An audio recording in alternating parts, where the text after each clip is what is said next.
The Mysterious Island. In a small coastal village, surrounded by shimmering waves and gentle sandy beaches, stories had been told for centuries about a mysterious island located about a day's journey from the coast. The island was marked on old maps, but no one had ever visited it or returned to report what lay there.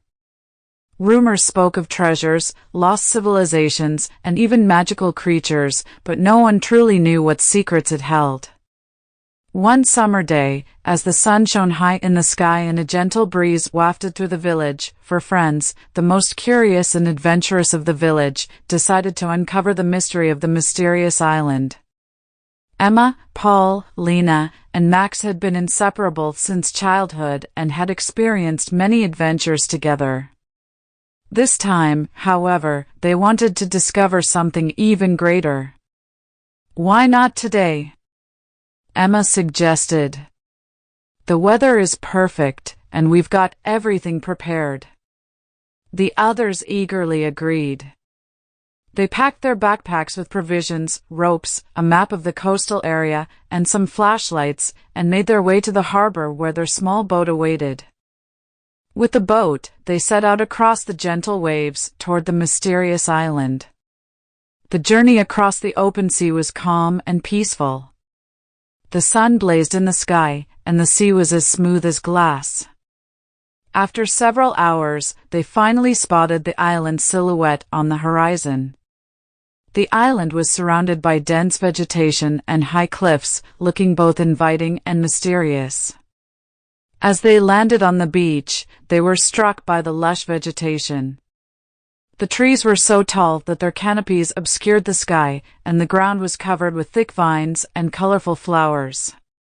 "It looks like something out of a fairy tale," Lena remarked as they unloaded their gear from the boat. Their first exploration led them through the dense forest. Sunlight filtered through the leaves, casting a web of shadows on the ground. They followed an old, overgrown path that led deep into the woods. The air was filled with the sounds of nature, the rustling of leaves, the chirping of birds, and the occasional snap of branches. After some time, they stumbled upon a hidden clearing. In the center of the clearing stood an old ruin, a remnant of a long-forgotten civilization. The ruin was covered in moss and ivy, and the architecture was unlike anything they had seen before. Tall stone pillars that once supported majestic buildings were now overtaken by nature. "This is impressive," Max said, looking around. "It looks like there must have been a great city here once." Paul, the group's amateur historian, immediately began to examine the ruins.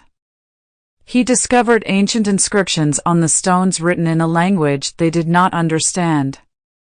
As he studied the symbols, Lena found a hidden staircase leading to an underground chamber. "Come here," Lena called as she descended the stairs. "There's more to explore down here." The friends followed her and found themselves in a large underground chamber filled with old treasures and artifacts.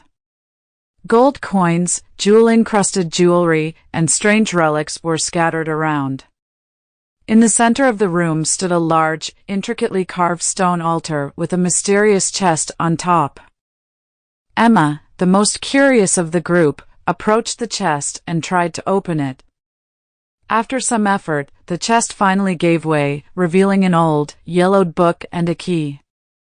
Paul took the book and began to read.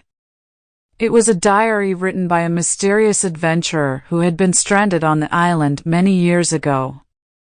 The diary told the story of a wealthy merchant who had discovered a hidden treasure on the island. The merchant had decided to keep his wealth secret and documented his findings in a diary.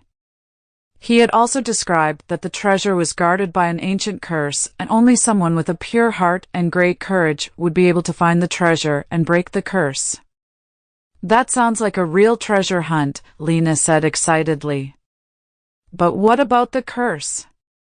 Paul continued reading and found that the curse could only be broken by using the key they had found in a mysterious lock hidden somewhere on the island.